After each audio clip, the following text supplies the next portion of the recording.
Thanks so much for being with us today. And I want to say to you, I really, really do appreciate the fact that you take your time to watch our messages. You don't have to do that. I greatly appreciate it. I certainly wish that I could see and meet you here live, but I realize for some that's not possible at this time. Please let me know, though, if you'd like to dialogue in any way, have questions about the message, any way we can be of help, please email me at russ@go-newhope.com, russ@go-newhope.com. Would love to interact with you. Hope you got your message outline out. Let's dive right in. I want to take you back to your teenage years, probably when you're around 16 years of age, and maybe you began to learn how to drive and your parents finally entrusted you with a car. Did you have a curfew?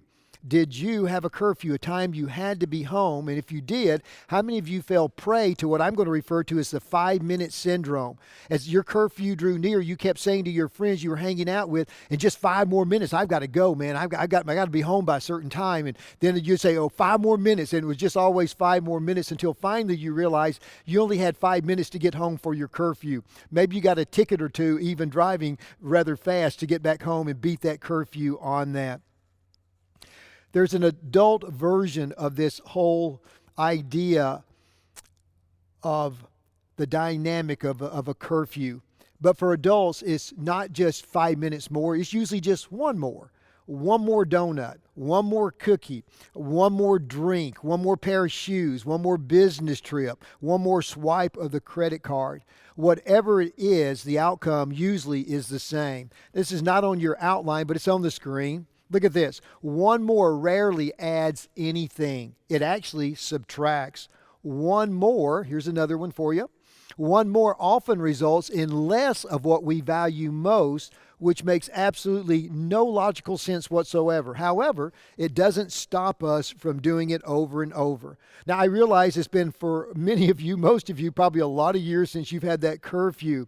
But your current driving habits are actually influenced by a similar dynamic. Most of us either drive at the speed limit or just a few miles over the speed limit, and we typically don't feel a lot of angst or a lot of guilt over driving a few miles over the speed limit. What we don't want, obviously, is to be pulled over by a police officer. So we have each one individually chosen a speed that we are convinced allows us to break the law just a little bit while avoiding an encounter with the law. Now, here's the point. Look at this next fill in the blank.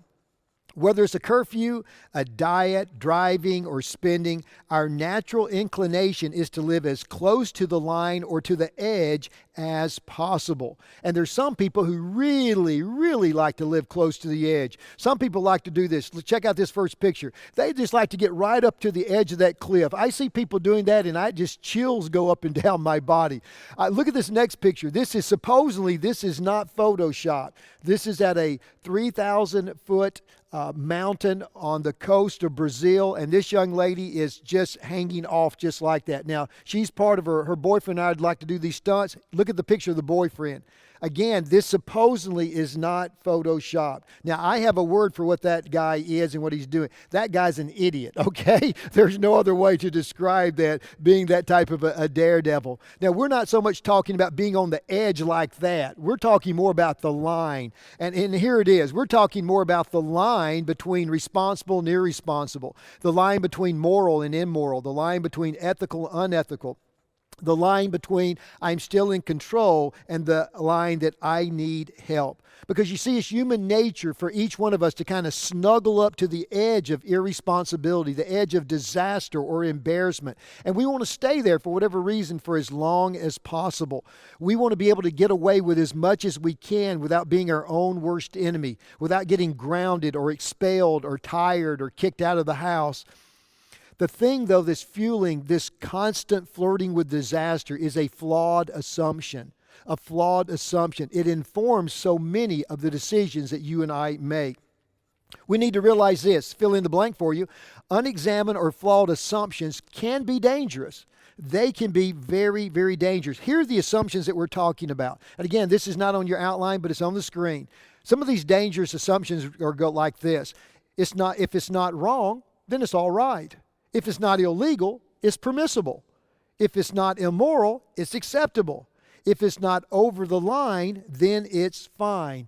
Folks, that's setting the bar about as low as you can possibly get. And my guess is this: if you're a parent, you would never set the bar that low for one of your children.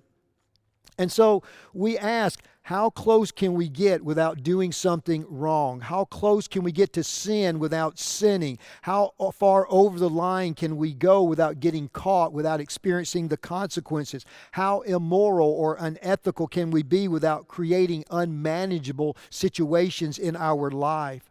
How long can we neglect our family, our finances, our health without feeling the effects? We indulge in addictive behaviors. How far can we indulge in addictive behaviors without actually becoming addictive? This is a very slippery, a very dangerous slope we can sometimes find ourselves on. And here's what it begins with. It begins with the wrong question. The wrong question is this: is there anything wrong with this? Which usually leads us to ask a second question a little while later. It goes something like this: how on earth did I get myself into this? Now, I probably haven't told you anything so far that you already don't know. But here's something I want you to think about. Look at this next fill in the blank. When we see somebody that we love, that we really care about, getting close to the line, close to the edge, we don't react to what they're doing. Here's what we react to. We react to where they are heading in life. You see, the question isn't about wrong or illegal or immoral. It's a very much so a more important question that needs to be asked. And if we ask this question, we honestly answer the question, and we act upon what we've decided upon, it will ensure that you and I will be able to avoid some things that are potentially very much regrets in our life.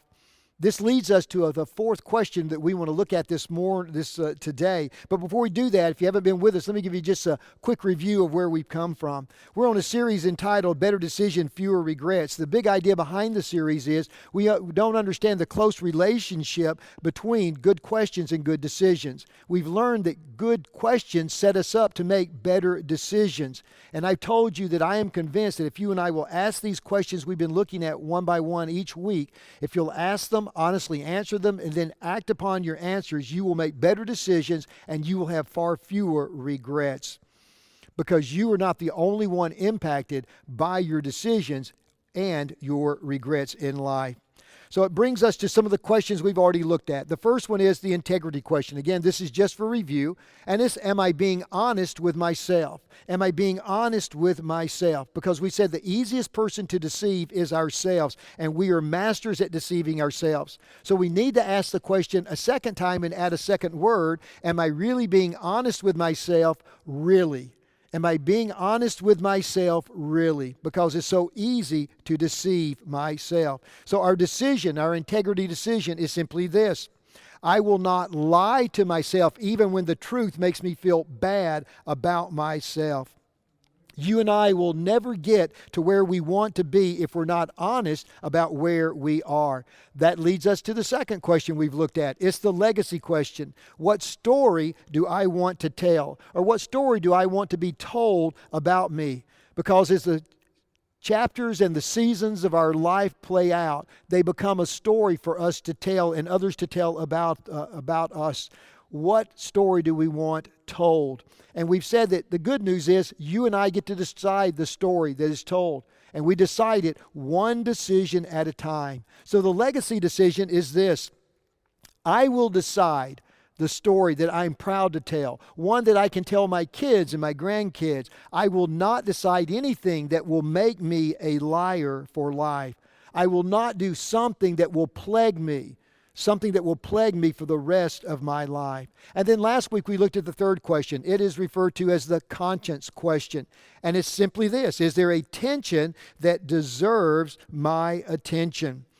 And last week we looked at when we're making some big decisions and considering options, sometimes there's just this little sense inside of us. Everything on the outside seems okay, but there's just little discontent inside, a little hesitation, a little pause. And there's just something, this nagging, something's just not right about this.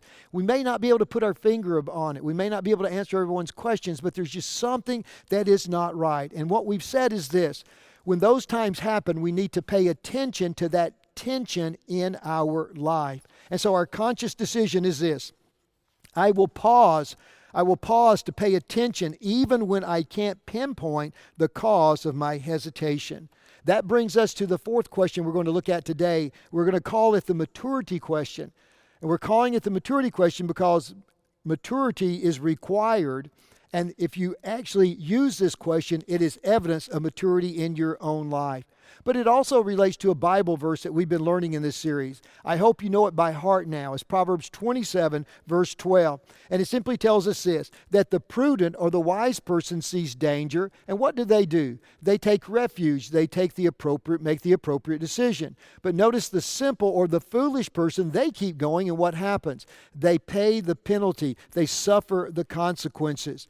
Now, the scripture says a ton about wisdom and how important wisdom is in our life. Let me just share with you a few Bible verses. Proverbs 2:6, for the Lord gives wisdom. Wisdom comes from God. From His mouth come knowledge and understanding. But notice this next one, Proverbs 4:7, getting wisdom is the most important thing you can do. Wow. Getting wisdom is the most important thing you can do. And then notice this, Proverbs 16:16. It is much better to have knowledge and wisdom than it is to have gold and silver. So here's our fourth question. It's the maturity question. It's simply this: what is the wise thing to do? What is the wise thing to do? Not is it legal, not is it permissible, not is it acceptable. Is it wise? Is it wise? Mature people understand and accept this next fill in the blank as fact. Here's what they accept. A decision can be both not wrong and unwise at the same time. In other words, you may be deciding something and it's not wrong, but it's not wise. Isn't it true? Isn't it true that we all have those moments we look back on and we wish we could go back and relive? We wish we could get a redo on that situation. Look at this fill in the blank. Isn't it true that our greatest regrets were preceded by a series of unwise decisions? Not that they were necessarily wrong, they weren't illegal, they weren't immoral, but looking back, they brought regret into our lives. The great missionary Paul spells this out in a letter that he wrote to the first century Christians living in the ancient Mediterranean city of Ephesus. He goes right to the heart of this tension all of us live with, that we wrestle with almost on a daily basis. In Ephesians chapter 5, verse 15 and 16, Paul writes these words. He says, be very careful then how you live. And to state this maybe in a negative way, Paul's saying this to us: don't be careless with how you live. He goes on and he writes, not as unwise, but as wise. And here he gives us the criteria to weigh our options. And he gives us the basis of our question. What is the wise thing to do in this situation? And then he goes on in verse 16 and he says this: making the most of every opportunity. Why? Because the days are evil. And then he's given us kind of an explanation, if you would, some motivation. The little phrase here, making the most of every opportunity. Paul, who is the writer here, this word literally means to redeem. It means to buy something back, to ransom our time. Don't you wish you could go back and reclaim, ransoms all the wasted time you've made on bad decisions? Imagine where you would be today. Paul, who's the writer here, Paul is inviting us to invest our time, to leverage, to use our time wisely from this moment forward. We can't go back and change the past, but we can learn from it. But he's saying from this moment forward, he says, make this decision that will propel you towards a preferred future. This invitation is fueled by wisdom, being careful rather than careless. And then the phrase that he says, making the most of every opportunity because the days are evil. What he's telling us is something that we all know. Folks, we do not live in a morally or ethically neutral culture. That is not the culture we live in. The gravitational pull of our culture is not, it's more, not less. It's now, not later. Our culture is not going to help us very much in this area. But here's what can happen. If you and I don't pay attention, if we are not careful, we're going to end up paying a price for our carelessness. In other words, if we don't filter our choices through this incredibly powerful question, what is the wise thing to do, we very well may find ourselves face to face with consequences that could have been, that should have been avoided if we had simply asked the question. So Paul writes on in the next sentence in verse 17, he says, therefore, do not be foolish. Don't be a fool, he's telling us. Don't be a fool. And so he tells us this, don't approach life as if you and I live in kind of a morally neutral or ethically neutral environment. He says, understand what the Lord's will is. Look at this next fill in the blank. Here's what Paul's saying to us. Paul is saying us to face up to what we know in our hearts we ought to do. And I think that's true in most cases. In our heart of hearts, God's Spirit helps us to understand. We know what we need to do. We understand it. So Paul is saying, quit playing games, quit pretending, quit rationalizing. Face up to what you know you ought to do. And the reason this is so hard for us, we are masters at the art of self-deception. One of the Bible verses that we've looked at in this series is Jeremiah 17:9. Jeremiah says, the heart is deceitful above all things and beyond cure. Who can understand it? We have a heart problem. We have a heart problem. So we need to ask the question, what is the wise thing to do in this situation? And we need to embrace the answer. Would you agree, though, with this next fill-in? Unfortunately, most people don't make the wise choice until it's their only choice. That's sad, but it so often is true. Notice this next fill-in. Our culture has a way of slowly and subtly edging us beyond healthy, moral, ethical, financial, and professional limits. One of my great fond memories of growing up in my childhood was every summer my family would go down to St. Petersburg, Florida. There was the same hotel we stayed in every single year right on the beach, and I loved the beach. I loved being out in the water, the Gulf of Mexico water, riding trying to surf on the waves, all that kind of fun stuff. And I would play out in the water for hours. And my mom, the only rule she said was, son, just stay in front of our hotel. And I would play for an hour or so, and all of a sudden I would just look up, and I would look, and I go like, wait a minute, that's not our hotel. That's not our hotel. That's not, what happened to my hotel? And I'm looking around panicking, and all of a sudden I see it a couple of 100 yards on up. And what I didn't realize was the gravitational pull of the tidal waves. The waves were slowly pulling me downstream. I had no idea. That's exactly what happens to us in our own society. With the gravitational pull of our culture is pulling us slowly and slowly further and further away from God. And so just as I needed that hotel to be my reference point, we need some reference points in our life. And I want us to very quickly look at 3 reference points, 3 perspectives. And here they are. So in light of my past experience, my current circumstances, and my future hopes and dreams, what is the wise thing for me to do? Let's look at each one of these very quickly. First of all, my past experience. Now, this is going to be on the screen, not on your outline. George Santayana is credited with being the first one who said this. Those who cannot remember the past are condemned to repeat it. We may say that another way. On a personal level, maybe read this way. Those who don't pay attention to what got them into trouble yesterday are liable to end up in the same trouble tomorrow. I think I like that version a little bit better. Notice this next fill in the blank. Here's what we're saying, though. Did you realize that your past predisposes you to specific temptations, addictions, attractions, and blind spots in your life? In other words, there are specific temptations, your specific temptations, addictions, blind spots. But here's the thing I want you to understand. They're temptations for you, but they may not be temptations or addictions or blind spots for other people. Look at this fill in the blank. Here's another way of saying it. What's okay for everybody else may be off limits for you. What some would consider just a pastime may actually be a pathway, a gateway to something destructive for you. There may be activities that others find easy to walk away from, while you find you are prone to indulge in those activities. That's why it's so vital, so important that we run every decision, every invitation, every opportunity that comes our way through this filter of this question. In light of my past experiences, my current situation, my future hopes and dreams, what is the wise thing to do? Because chances are, because of your history, there are places you have no business going. There probably are people, because of your history, you have no business hanging around with them. I want to encourage you, don't be content just to do the right thing.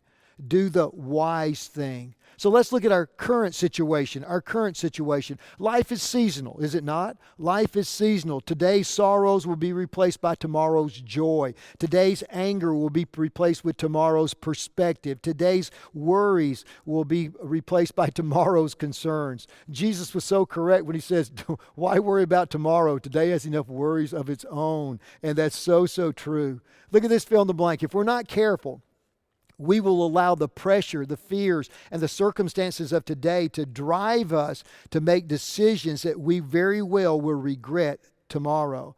How many emails do you wish you could resend? How many emails do you wish you had waited 24 hours to respond? I don't know who told me this, but it's been great advice. I've tried to follow it. They've always said this, Russ, never respond in writing to something when you're angry. Don't ever do that. Wait 24 hours before you respond. I've gotten into the habit here at New Hope, if I'm going to send something that, may be a little edgy and rub people the wrong way, or I'm responding to something somebody said, I always let one or two of our staff members read it. And I want to tell you something. They have saved my bacon, I don't know how many times, by giving me great feedback on that. What about spoken words? Spoken words you have come out of your mouth at a wrong time and you wish you could take it back. I don't know about you, but I'm constantly having to make sure that my bulldog mouth doesn't bite off more than my chihuahua body can handle. Maybe that's not a problem for you, but it is for me. And then there's certainly times where it was simply the wise thing to do. And there are often circumstances where the wise thing to do is actually nothing. It's actually nothing. It's a time to pause, to defer, to postpone, to sit things out. This is especially true when a relationship ends, especially a long-term relationship. And many people, unfortunately, when a relationship ends, they immediately go into another relationship. Generally speaking, this is not a wise thing to do at all. We're told statistically that 50% of first-time marriages in America end in divorce. We are tied for third in the world with the most divorces. You're saying, well, who's number one? Russia, for those who are interested in that. We're also told that 60% of second-time marriages fail. 73% of third-time marriages fail. You would think those numbers would be reversed and more marriages would succeed because we've kind of gone around the block one time. A general rule of thumb, and again, I say a general rule of thumb, if you're coming out of a long, serious relationship, take a year off. Take a year off before you begin to redate. Regroup, learn, grow from that experience, regain your emotional, mental, spiritual health. And then I've often heard this, I think it's wise counsel. If you have gone through the pain of a divorce, at least wait 2 years before you remarry. Wait 2 years. Rules of thumb, maybe they'll be of some help to you. Look at this next fill in the blank. There are going to be there's times where we do or we don't do something. Not because it's wrong, but because it would be unwise to do or not to do that particular thing. Remember that our greatest regrets always are preceded by some unwise decisions that we have made. Here's our third reference point. It's our future hopes and our future dreams. So again, in light of my future hopes and dreams, what is the wise thing to do in this particular situation? Let me ask you this question. What breaks your heart? When you just see it, it just tears you up on the inside. One of the things that really disturbs me is when I see people, when I see couples make decisions that undermine their future. And so often, other people, friends around them, you see it coming. Maybe you even said something to them. They said, no, that's never going to happen. But it's not if it happens. It's just a matter of when it happens. And many times you see it. I recently heard of someone, an acquaintance that I knew, had a great future ahead of them, got with the wrong crowd, made a horrible, horrible decision, wound up in being arrested as a felony charge, could face prison. And just like that, that person's life could be changed forever because of that incredibly bad decision. Look at this, fill in the blank. If you and I are not careful, you and I have the potential to contribute to the demise of what you and I hope and what we long for. I don't want you to rob yourself of your own future. I don't want to rob myself of my own future either. Now look at this next fill in the blank. Nobody plans to undermine their own future. They just don't plan not to. Don't let that be you. And asking this question, what's the wise thing to do, will often provide us the clarity to feather through the options that we're considering. And again, every one of us has seen the negative or the bad response to this. We've seen friends who've undermined their own financial future by bad decisions. We've seen relationships be destroyed by alcohol. We have seen dishonesty ruin careers. We've seen infidelity blow up marriages, ruin parent and child relationships. So let's let's make today's decisions with tomorrow in mind. But so often, here's what we do. We retreat to these age-old excuses that we use to support these bad decisions that we make. And you say, well, what are you talking about? Here's some examples. Well, I'm not doing anything wrong. People do this all the time. I'm not hurting anybody. I can handle it. There's no law against this. God will forgive me. Now look at this next fill in the blank. Our excuses, those excuses I just gave, you know why they're so pervasive in our life? Because most of them they're true. They're mostly true. If you think about it, yeah, you know what? Maybe you're not doing something wrong. This is not necessarily wrong. Yes, there's many people. It's common. Many people are doing this. Yes, you probably can handle it. At least initially, you probably can. No, it's not illegal. You're right on that. Yes, God will forgive. But I want you to understand this. Look at this fill in the blank. The purpose of this fourth question that we're looking at is not to stop you from something wrong. Again, it can be okay, so to speak. It's just to keep you from doing something that's not wise. That's the purpose of what we are talking about. Look at this fill in the blank. Unwise is the gateway to regret. It paves the way to a tipping point in our life, a point of no return many times. On the other hand, wisdom reduces the likelihood that you and I will ever have to hit the rewind buttons in our life. But look at this. If you and I never stop long enough to decide ahead of time, that's a key. Decide ahead of time where you want to be. You will live your life unaware of the sacrifices necessary to get there. All of us would agree. You just don't wind up where you want to be just by happenstance. No, there's decisions that have been made. There are sacrifices that have been paid. Let's look at these last few fill in the blanks pretty quickly. Let's wind this thing up this morning. Everybody ends up somewhere. Everybody ends up somewhere in life. Here's what I want for you and me. End up somewhere on purpose. Well, how do I get there? Wisdom paves the way. Look at this next fill in. Wisdom allows you to customize the decision-making process to your specific professional, financial, relational aspirations. Don't miss this opportunity. Don't get down the road 10, 20 years and say, I meant to do that. I never did that. Don't allow that to happen. Look at this next fill in the blank. Here's the maturity question again, one more time. In light of your past experience, your current situation, in light of your future hopes and dreams, what is the wise thing to do? And here's the decision I'm asking you to consider as a result of the maturity question. I will spend time planning out in writing, not in your mind. It's like a budget. It's got to be written down or it won't happen. In writing, where you want to be in the future, relationally, financially, and professionally. And I will use the maturity question to help me stay on track by making wise decisions along the way. Look at our next steps today. Here's the first one. I'm asking you to make the maturity decision and ask the maturity question to make wise decisions. And in order to keep this conversation going, again, we have 3 questions for you to consider. Here's the first one. Does this statement ring true for you? Our excuses escort us to the threshold of regret and abandon us there with little margin for error. Can you think of an example in your own life? Here's the second question. When making a decision, why are we more prone to evaluate options through the filters of legal, moral, ethical, and acceptable rather than through the filter of wisdom? And then the third question. would you commit to asking, not acting upon, just ask.